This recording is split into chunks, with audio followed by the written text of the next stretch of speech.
The Locis Sanctis was composed by the Irish monk Adomnán, a copy being presented to King Aldfrith of Northumbria in 698. It was based on an account by the Gaulish monk Arculf of his travels to the Holy Land, from which Adamnan, with aid from some further sources, was able to produce a descriptive work in 3 books, dealing with Jerusalem, Bethlehem, and other places in Palestine, and briefly with Alexandria and Constantinople, called the Locis Sanctis. It aimed to give a faithful account of what Arculf actually saw during his journey. The first book of Adomnán's transcription concerns what Arculf saw during 9 months he spent in Jerusalem, California 680, beginning with useful descriptions of the Sepulchre of the Lord and the church constructed over it, the form of which Arculf himself depicted for me on a tablet covered with wax, and mentioning the Basilica of Constantine and other features such as the column that marked the center of the earth.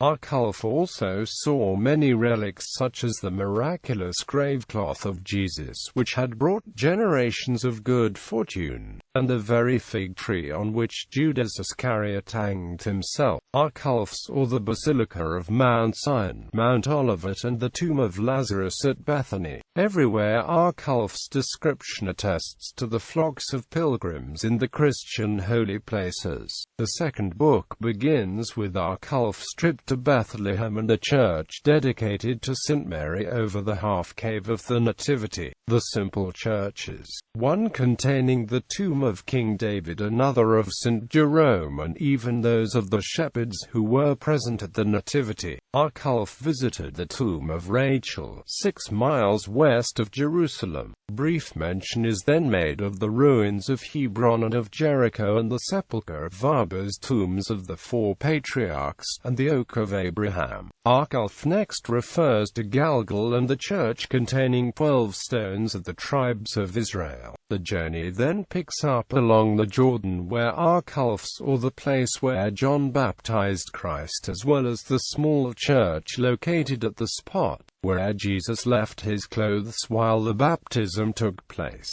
Nearby was a monastery and a church built in honor of John the Baptist. Arculf saw the Dead Sea and the sources of the Jordan, 2 adjacent springs, named Jor and Dan, the Sea of Galilee, and the well of Samaria, where the Lord met the Samaritan woman.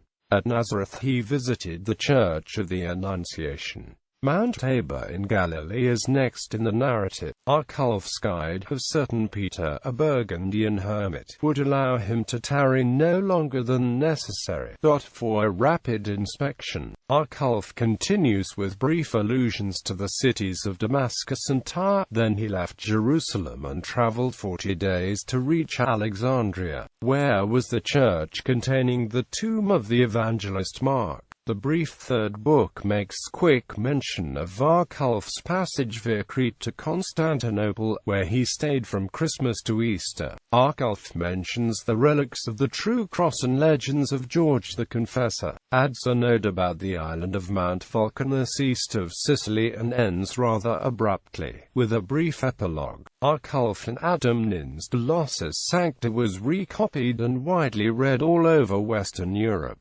Bede mentioned Arculf's itinerary into his history and based upon it his own treatise on the holy places. It was first printed in Ingolstadt, 1619.